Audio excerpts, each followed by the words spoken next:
Hello everyone, my name is Olive Branch, and welcome to the second episode of Let's Play Populous, the beginning. In the first episode, we conquered the first world of the solar system. The journey begins. In this episode, we're moving on to planet number 2, Night Falls. Let's start.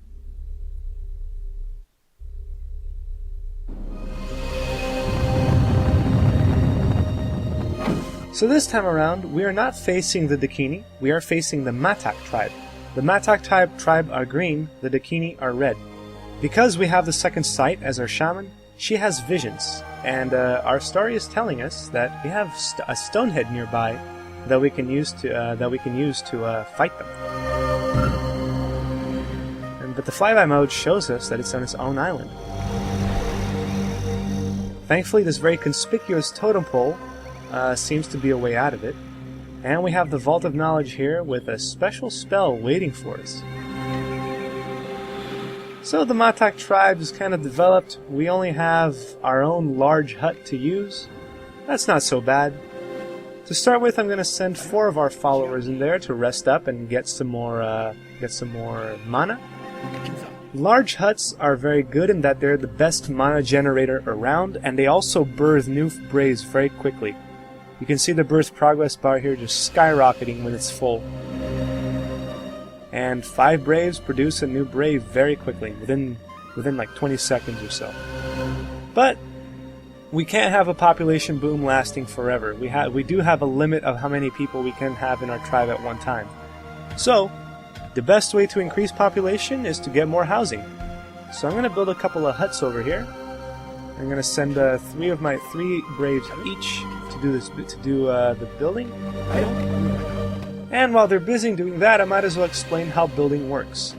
As you can see, building works with braves flattening the land and making it straight so the building has a sturdy foundation. Once again, braves are the only type of follower that can perform construction tasks. No other follower can do this. And to build a building, you have to get wood. Wood is harvested from trees. Trees have 4 wood each. Whenever a brave goes to chop a part of the tree down, 1 wood from the tree is removed and the tree decreases in size. Visually, anyway. If you remove all 4 wood from a tree, the tree is cut down and uprooted, and then it disappears from the world. The only way a tree can restore over time, the only way a tree can restore wood is to wait a while. As you can see, this tree right here is growing slightly bigger with every couple of seconds. Eventually, it'll remature into a full tree, and it can be chopped down harvested for wood once again. Because trees are a limited resource in this game, at least until it appears again, you want to carefully manage their use. The best way I've found to handle this is to send 3 followers at a time to chop 1 tree down.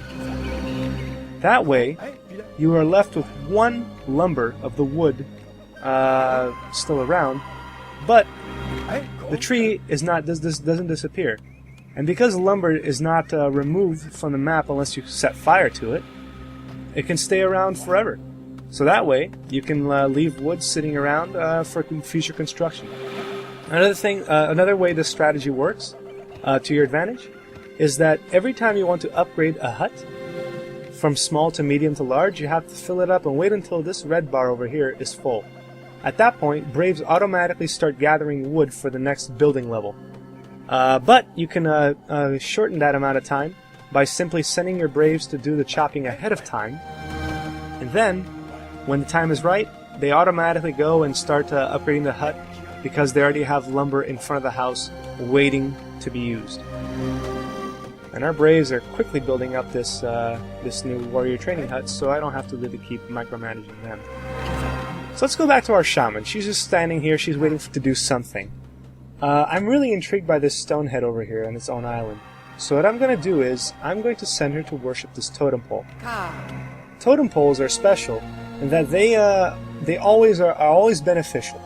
They can either alter land, they can promote a new construction site, they can even make whole islands rise out of water. So they're very important to us in our quest to become a god. And in this case, we're worshipping it, it's reacting to our mystic waves, and when this is full, I think something good is going to happen. and the flyby handily tells us that this totem pole has made a land bridge between our island and the island with the stone head. That's pretty good for me. I'm going to send my shaman over to worship it, but if you notice carefully, if you look at this stone head has 2 follower shadows. That means that 2 followers are needed to worship this stone head to its max potential. We could worship it with 1, but that's going to slow it down. So, to make it speed up, I'm going to send another brave to help out our shaman worship the statue. Or the stone head, I should say. This tab over here is very useful. This is the follower panel. It shows us how many followers we have selected. So right now I selected 4. It shows 4 selected. It shows us how many of them are idle, or not doing anything. Then it shows how many of them are housed and sitting around. Then it shows how many of our followers are busy doing work. You always want to keep an eye on the idle braves tab, as well as idle special followers, because idle people do not generate mana for you. You always want to make sure they're doing something, even if it's patrolling. And while I was gabbing, while I was running my mouth off, the Stonehead has given us a spell. This is a tornado spell. The tornado spell has a medium use. It's not as useful as lightning or blast, but it does have its uses at some points. The spell casts a tornado in a certain point. The tornado whizzles around that point, destroying anything it's touching, and then it picks a random direction and dissipates over time as it goes away. Tornadoes are very useful to destroy high value targets, usually buildings, or to scatter a big horde of people. Otherwise, tornado is not as useful destructively as, say, a lightning bolt to the shaman's face. People who are picked up and thrown around by a tornado sometimes die, depending on who the follower is. A couple of braves just standing around doing nothing. I'm going to put them into a training regiment at the nearest hut. And if any more show up, I'm going to make them build a new hut. As you can see, though, I'm using the spacebar here to spin the entrance, so it's a little bit more efficient. I do want to put a hut over here, but as you can see, part of the plan is red. A red plan means you can't build there for whatever reason. In this case, there's water near it. If we're too close to the shore, we have to shove it a little bit to the left. And over here, even though the land is flat, it's way too far from other buildings. You have to keep your tribe close together, clustered together. So, well, we gotta have to do with what we gotta do. We gotta keep them all together. We have 8 warriors sitting around waiting for us to do something with them. So I'm gonna press the G key with them selected to make them automatically guard my shaman. Guarding units automatically attack any enemy that comes around to hurt them. So our 8 warriors are just going to be protecting our shaman, and if any enemy approaches them or my shaman, they automatically attack them. So I'm pretty happy with the way things are going right now. No real need to keep an eye on the followers. Let's attack. This right here is a guard tower. I'll explain guard towers later in more detail, but right now just know that they act as base perimeters that set off alarms. Depending on the follower inside, different effects can happen. In this case, there is a warrior inside. He's going to sound the alarm when we come into range, and any units that are within the alarm ring are automatically going to step out and fight. So let's not give him a chance. Let's go straight and bum rush him with our 8 warriors. And as you can see, as we approach, the alarm goes off, and anyone nearby automatically comes out to the aid of the guard tower. In this case, we're getting ganged on by 3 people, so I'm going to use my blast spell liberally to help my own warriors out. And our warriors quickly dispatch the offenders, and the guard tower is being torn down to pieces. When a building is entirely destroyed, the land it was built on becomes damaged ground. You cannot build on damaged ground, so when you ruin an enemy's base, it becomes really hard to build a new base on top of that. Over time, the ground does regenerate back to its natural health, but at this point, it's just toast. They can't build on anything right now for a good amount of time. So for now, let's show off the tornado spell. Let's get in within range and cast it. As you can see, the tornado spell immediately ripped up that hut, and it picked up anybody that was inside and flings them out, leaving them very, very weak and near death. These little bubbles here show that they're near death. And the tornado picks the pretty good direction, but it didn't hurt anybody. Oh well. But it did scatter the foes, and I'm happy about that. Let's send some of our warriors over to deal with each of these remaining braves that are scattered. And oh dear, it looks like these warriors are coming to help. We're going to have a big fight going on right here while our shaman worships the vault of knowledge.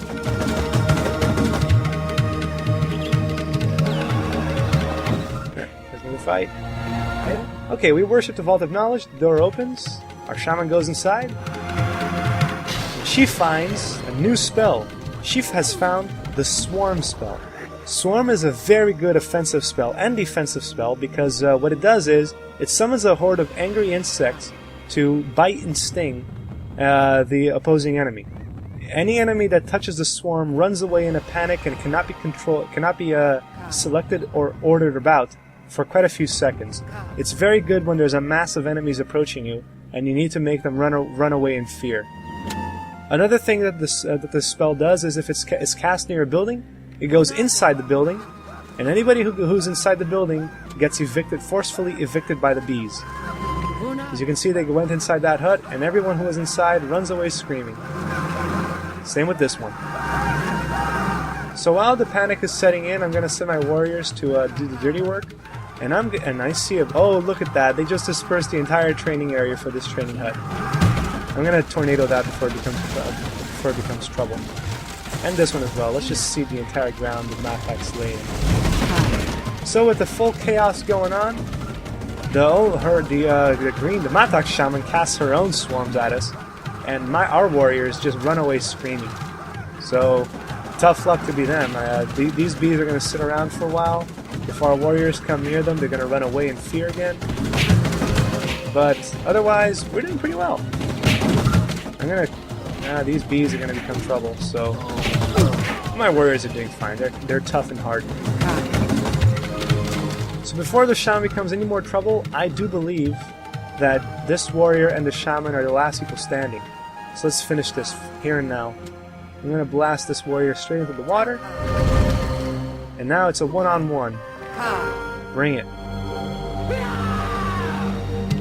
And knock her out of the tower. And just to make this fast, I'm going to blast her straight into the water. And that's that. The Matak shaman was the last member of the Matak standing. Our warriors are extremely happy. Back at home, our followers are just as jubilant.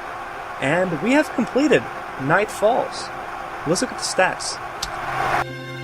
It took us about 12 minutes to finish it. We won every single fight we were in. We didn't lose a single follower, and we destroyed the enemy quite soundly.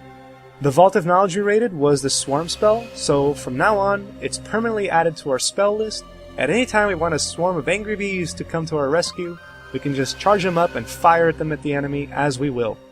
As I said in the original post of the Let's Play, from now on, anytime we come to a new map, you may choose a win condition for me. You can tell me, Olive Branch, use only Blast, or use only the Swarm spell, or don't use any spells at all. Anything that you find will make it more challenging and more fun to watch, I'll gladly take. You can nominate it, and I'll use one win condition or more per world as the thread sees fit, just to have some fun with this game.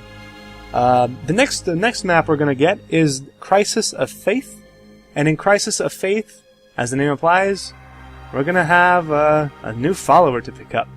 But in the meantime, this completes episode 2 of Let's Play Populous the Beginning. I hope you enjoyed it. I'm Olive Branch, and I'll catch you next time. See ya!